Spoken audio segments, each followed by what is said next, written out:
দেখো বিশাখা, তুমি যদি মনে করো তুমি আমার ভাইয়ের জীবনটা এভাবে নষ্ট করবে, তাহলে তোমার ভাইয়ের জীবন আমি নষ্ট করছি না, নষ্ট করছে ইন্দুদি। ইন্দুদি তো সুদীপদাকে নিয়েই থাকে, সুদীপদাকেই ভালোবাসে। বেচারা অপূর্বর যে একা একা পড়ে আছে সেদিকে কোনো খেয়াল আছে ইন্দুদির? অপূর্ব যদি ওর নিজের একাকিত্ব কাটাতে আমার সঙ্গ চায়, আমি তো ফেলে দিতে পারি না। ওকে চেনো না? কি জিনিস মায়েরি, সত্যি চলে গেছে সুদীপ পিসের কাছে, হাসপাতালে গিয়ে চুকলি কাটছে। এবারে তুমি বুঝতে পারছো না? যাই করুক না কেন, তোর পিসের বন্ধুত আছে, সেই জন্যই করছে। নাহলে ও সাহস হতো বল? সাবিত্রী, আজ আমি পথের ভিখিরি হয়ে গেলাম, পথের ভিখিরি। নিজের হাতে আমি সব শেষ করে দিলাম। জীবনে প্রথম আদিত্য নারায়ণের সব হিসেব গোলমাল হয়ে গেল। আমার ভুলে লক্ষ্মী বাড়ি ছেড়ে চলে গেল। কি করব আমি এখন, কি করব? কি হলো, কি হলো, কি হলো? ঠাকুরজি, ঠাকুরজি, কি হলো, কি হয়েছে? তুমি কাঁদছো কেন? বড় বৌদি, বড় বৌদি, কি আছে গো? কি ভাষায় বলবো বলো তো? কিভাবে বলবো তোমাকে? আমাদের সর্বনাশ হয়ে গেছে ঠাকুরজি। কি কি বলছো তুমি বড় বৌদি?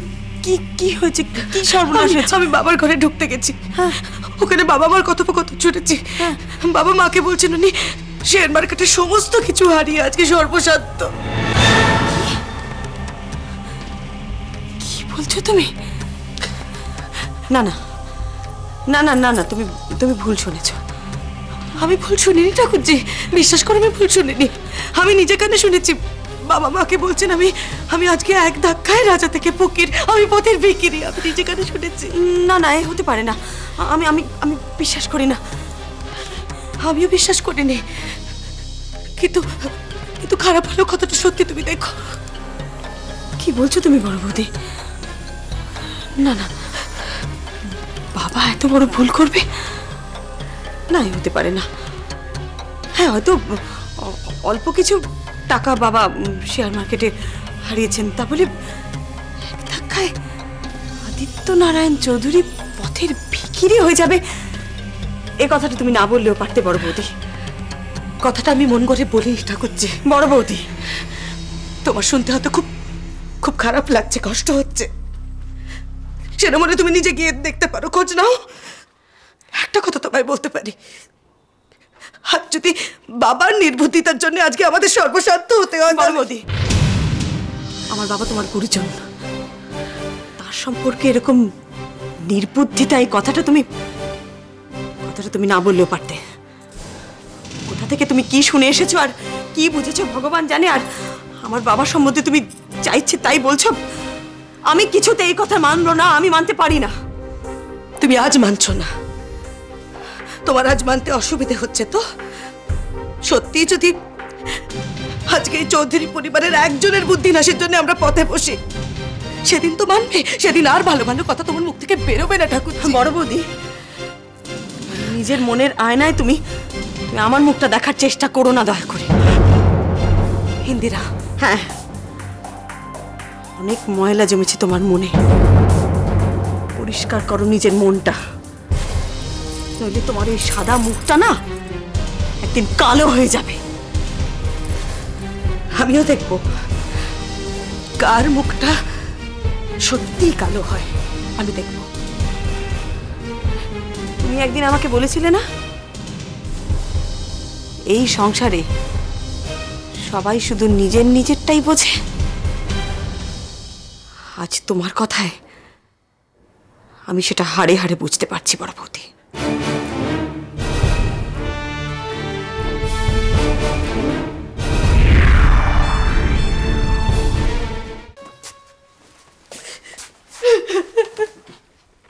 নীরু, হে নীরু, কি হয়েছে? হ্যাঁ, কি হয়েছে? কি তুমি কাঁদছো কেন? আমাকে বাড়িতে কোনোদিন আজ অব্দি কেউ এভাবে অপমান করেনি, আজকে যেভাবে অপমান করেছে। কে কে অপমান করেছে তোমাকে? আমার মন ময়লা, হ্যাঁ আমার মনটাই ময়লা, আমি খুব খারাপ। কি মুশকিল। দেখো দেখো নীলু, আমি অনেক কাজ নিয়ে বসেছি, তুমি পরিষ্কার করে বলো তো কে বলেছে তোমাকে এসব? কে বলেছে তোমার মন ময়লা? ঠাকুরজি, ছি ছি ছি ছি, আমি কল্পনাও করতে পারিনি ঠাকুরজি কোনোদিন আমাকে এভাবে। ছি। ঠাকুরজি মানে কে? ইন্দু না মেঘ? ইন্দু ইন্দু ইন্দু? ইন্দু তোমাকে এসব বলেছে? না না, যা, ইন্দু তোমাকে কত ভালোবাসে, শ্রদ্ধা করে, ও তোমাকে কেন এইসব কথা বলতে যাবে? তুমি নিশ্চয় কোথাও একটা ভুল করছো। আমি কোনো ভুল করছি না, আমি কোনো ভুল করছি না। আমি আমি নিজের কানে শুনেছি ইন্দু আমাকে বলেছে আমার মন ছোট, ময়লা, এই ময়লায় নাকি আমার মুখটা কালো হয়ে যাবে। না নীলু, আচ্ছা তুমি দেখো ও কি বলতে কি বলেছে, তুমি তুমি তাই শুনে ওভার রিয়াক্ট করছো। তুমি এক কাজ করে যাও, তুমি এক কাপ চা করে নিয়ে এসো, ভীষণ মাথা ধরেছে। এই ফাইলগুলো আজ আমায় দেখে শেষ করতে হবে, প্লিজ যাও। ফাইল? ফাইল দেখবে না? এগুলো তো কোনো প্রয়োজনই নেই। কি করছো তুমি? পাগল হয়ে গেলে নাকি? হ্যাঁ, পাগল হয়ে গেছি, আমি পাগল হয়ে গেছি। আমি কেন বাড়িতে এক এক করে সবাই পাগল হয়ে যাবে, তোমরা রাস্তার বিক্রি হবে। তৈরি হও। কি বলছো কি? আমি কিছু বুঝতে পারছি না, কি হয়েছে বলো তো? হ্যাঁ, বাবা শেয়ার মার্কেটে সর্বস্ব হারিয়ে রাস্তার বিক্রি হয়ে গেছে। এই কথাটা আমি একটু ইন্দুকে জানাতে গেছিলাম, আর ইন্দু বললো আমার মন ছোট। বাবা শেয়ার মার্কেটে? কে কে বলেছে তোমাকে? হ্যাঁ, কোথেকে শুনলে? আমি গেছিলাম ওদের ঘরে, ঢোকার মুখে বাবা মার কথোপকথন শুনেছি। বাবা মাকে নিজে বলেছে বাবা শেয়ার মার্কেটে সব হারিয়ে রাস্তার বিক্রি হয়ে গেছে। বাবা বাবা তো মাকেই বলেছেন, তার আগে পরে কি হয়েছে না শুনে তুমি বলে দিলে? তো বাবা এরকম কাঁচা লোক নাকি যা যে রাস্তার আগে বিক্রি হয়ে যাবে এইভাবে? না না না, তুমি নিশ্চয়ই কিছু ভুল করছো। আর যদি হয় কি করবে তখন? দেখো, যেটা অসম্ভব সে নিয়ে কথা বলো না। তুমি বলতে চাইছো আমি আমি ভুল শুনেছি, তাই তো? আমি ভুল শুনিনি। বাবা ভেঙে পড়েছেন, বাবা মাকে আমার আমার সামনে বলেছেন, আমি শুনেছি। আমার মনে হয় সর্বনাশটা ঘটে গেছে। দাঁড়াও দাঁড়াও দাঁড়াও, সব অলক্ষণে কথা বলো না তো। ঠিক আছে, আমি গিয়ে বাবার সঙ্গে কথা বলছি। বাবার মতন এরকম বিচক্ষণ মানুষ এত বড় ব্লান্ডার করবেন? না না না না, এই হতে পারে না, অসম্ভব। বাবা, মা, কি হয়েছে? কি হচ্ছে বাবার? কি হচ্ছে? কি হচ্ছে? আমি ঠিক বুঝতে পারছি না। বলছিল একটু আগে যে ব্যবসা খারাপ চলছে, তারপর একটা ফোন এলো, তারপর ফোনটা রাখতে রাখতে বললো যে আমি পথের বিক্রি হয়ে গেলাম, পথের বিক্রি হয়ে গেলাম। তারপর আপাতত শুয়ে পড়লো। আচ্ছা ঠিক আছে, আপনি টেনশন করবেন, আমি একটা ডাক্তার নিয়ে আসছি। না না না, ডাক্তার ডাকার দরকার নেই। আরে দরকার নেই, কি নিশ্চয়ই দরকার আছে। হ্যাঁ। তুমি যাও এক্ষুনি না ডাক্তার না, ডেকে নিয়ে এসো। বলছি তো ডাক্তার ডাকার কোনো দরকার নেই। শরীরটা একটু খারাপ লাগছিল, এখন সামলে নিয়েছি। ব্যস্ত হোস না তোরা, পাপের শাস্তি ভোগ না করে আমি মরছি না। বাবা, সব কি বলছো বলো তো তুমি? কি হয়েছে মা? পরবর্তী আমার ঘরে গিয়ে বললো বাবা নাকি সমানে বলছে বাবা পথে বিক্রি হয়ে গেছে। ও, তাহলে তোদের কাছেও খবরটা পৌঁছেছে? বড় বৌমা সব শুনে গিয়ে তোদের বলেছে? ডাক্তার ইন্দু সেই থেকে বলে যাচ্ছে আমি শেষ হয়ে গেছি, সর্বশান্ত হয়ে গেছি, শেয়ার বাজারে আমার সব টাকা চলে গেছে। সেটা কি করে সম্ভব? খবরটা তো ভুলও হতে পারে। যে খবরটা দিয়েছে সে বাবা, বাবা তুমি ঠিক করে শুনেছো? হ্যাঁ রে, সর্বনাশের খবর কখনো মিথ্যে হয় না। আজ সত্যিই আমি পথের ভিখিরি হয়ে গেলাম। তুমি একটু চুপ করো না গো, শান্ত হয়ে একটু চুপ করে থাকো না। হ্যাঁ, আপনি আর কথা বলবেন না, আমি এটা ডাক্তার নিয়ে আসি। না না, ডাক্তার ডাকার কোনো দরকার নেই। বলছি তো, ব্যস্ত হয় না, নিজের দোষে এই সর্বনাশ আমি করলাম।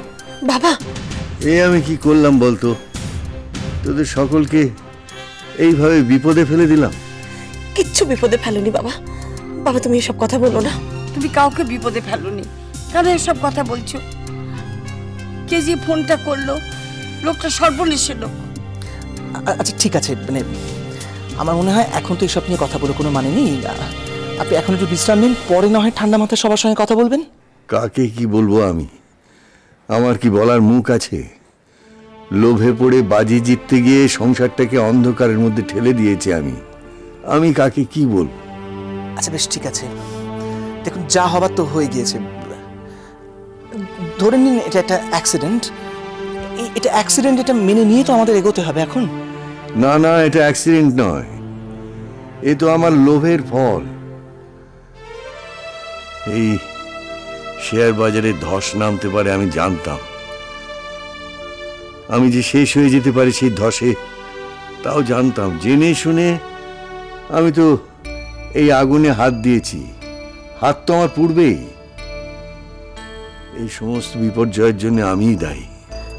বাবা, তুমি এসব কথা একদম বলবে না। দেখ, জীবনে হার জিত আছে, কিন্তু পরিণতির কথা না ভেবে এইভাবে বুদ্ধিভ্রষ্ট হয়ে হেরে যাওয়ার যে কি যন্ত্রণা, আমার দোষী সবাই। আমাকে ক্ষমা করিস সিন্ধু, বাবা, আমাকে ক্ষমা করে দিস। বাবা, তুমি কেন এসব বলছো? চুপ করো, তুমি এসব কথা একদম বলবে না বাবা, চুপ করো। আরে বাবা, আমার যদি দাদুর কাছ থেকে সই নিতে হতো এতদিন সময় নষ্ট করতাম? কবে চম্পি মেরে দাদুর কাছ থেকে সই এনে রতিনকে দিয়ে দিতাম, আর আমি সই নিয়ে নিত, আমার বোঝাপড়া বুঝিয়ে দিত, চলে যেতাম। ইচ্ছা করে দেরি করছিলাম সইটা নিতে, এখন তোমাকে বাঁচানোর জন্য সইটা তাড়াতাড়ি করে নিতে হলো আমাকে। আমাকে বাঁচাবার জন্য তুমি এত কিছু করলে? গাদা, সেনে দেখলি না কি করলো? ও ভূত হারামি মাল, ভূত হারামি। একেবারে আমাকে তোমাকে বমকে দিল, বললো যদি সই না আনি আমার মাছটাকে মেরে দেবে। আমি ভয় পেয়ে গেলাম, ওই জন্য বমকে গিয়ে সইটা তাড়াতাড়ি নিয়ে এলাম। তুমি আমার জন্য এত বড় সর্বনাশ করলে? কেন করলে গো? নাকা চণ্ডী গো, তোমার মাথায় কোনো বুদ্ধি নেই? সব বুদ্ধিগুলো মাথা থেকে কি বুড়তে নেমে এসছে নাকি? বুঝো না কিছু। বলছি, সত্যি কি তুমি আমার ভালোবাসো? তুমি যে কি করে মাস্টার হলে কে জানে। তুমি কি কিচ্ছু বোঝো না গো, তোকে এই চিমটি করে বোঝাতে হবে। আমি যে তোমাকে ভালোবাসি সেটা বুঝতে পারছো না তুমি? ভালো না বাসলে কেউ কারোর জন্য এরকম করে? তবে তুমি কিন্তু একটু বেশি কি নিয়ে ফেলছো। অতীন দত্তের এ কথা তুমি হাই না দিতেই পারতে। সায় না দিয়ে আমার কোনো উপায় ছিল না, সবই তো জানো। এ হারামি আমাকে ফাঁসিয়ে এবারই সর্বনাশ করতে বাড়িতে ঢুকিয়েছিল। মেয়েটাকে আবার পিট করে দিয়েছিল, এই সরু আলুর দমটাকে আমার পিছনে পিছনে দেখতে আমি কি করি। তাও তো আমি বহুত চিয়ান, আমার ওকে ঠিক ঝক দিয়ে দিচ্ছি আমি। কিছুতে সই নিইনি আমি। শেষ পর্যন্ত রতিন যে এরকম একটা ছক করবে সেটা আমি কি করে বুঝবো? তবে দেখো, ঈশ্বর ঈশ্বর ওপরে ভগবান আছে, আমাকে এত বড় পাপ করতে দিয়ে বাঁচিয়ে নিয়েছে ভগবান। ভগবান তোমায় সত্যি বাঁচিয়ে দিয়েছেন? তা নয়তো কি? দাদুর সই নিয়ে রতিন খচ্চর এবারই সর্বনাশ করার আগেই দাদু সব নিজের সর্বনাশ নিজেই করে ফেললো।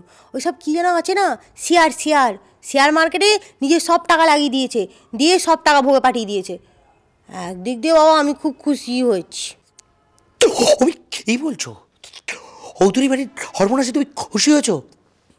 আমি তো কিছু বুঝতে পারছি না। হ্যাঁ, কী যে বাজে কথা বলে না তুমি। চৌধুরী বাড়ির সর্বনাশে কখনো আমি খুশি হতে পারি?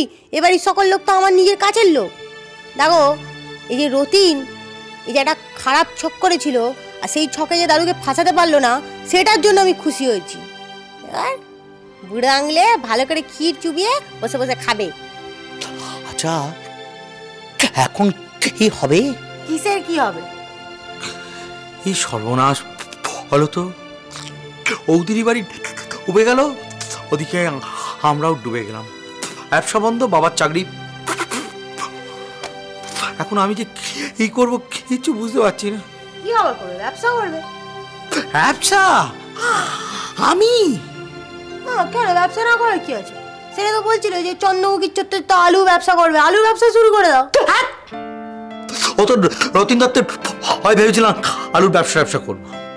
আলুর ব্যবসা আমাকে দিয়ে কখনো? হায়, সত্যি তো আলু বাজ কোথাকার, আলুর ব্যবসা কি করবে? বস এখানে।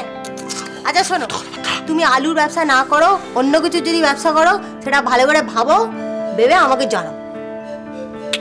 এই কথাবার্তার অবস্থা, আবার চাকরি নেই, কিলো আলু কিনতে পারছি না, আলুর ব্যবসা করার টাকা পাবো কোথা থেকে? সেটা নিয়ে তোমার ভাবতে হবে না, তুমি ভালো করে ভাবো আগে, মাথা ঠান্ডা করে যে তুমি কিসের ব্যবসা করতে যাও, টাকা আমি দিয়ে দেবো। তুমি? আরে বাবা, এবারই সর্বনাশ করার জন্যে রতিন খচ্চর আমার পেছনে তো পয়সা রেখেছে, টাকা দিচ্ছে আমাকে, সেই টাকাগুলো আমি জমিয়ে রেখেছি, তো সেই টাকাগুলো তোকে দিয়ে দেবো, তুই ব্যবসা করিস। আমার টাকা নিয়ে আমি ব্যবসা করবো করি? অসুবিধে কি আছে? আমার টাকায় কি 2 নম্বরই ছাপ মারা আছে নাকি? হ্যাঁ নেই, হবে। তবে কি শোনো, ওসব তবে টবের ক্ষীর না আমাকে একেবারে খাওয়াতে এসো না, তুমি আমার মোটেই ভালোবাসো না, সেই জন্য তুমি এই কথা বলছো, দাঁড়াই বানাই করছো। আমি খারাপ মেয়ে না, ওই জন্য তুমি আমার পয়সা নেবে না, সব বুঝে আমি যাও।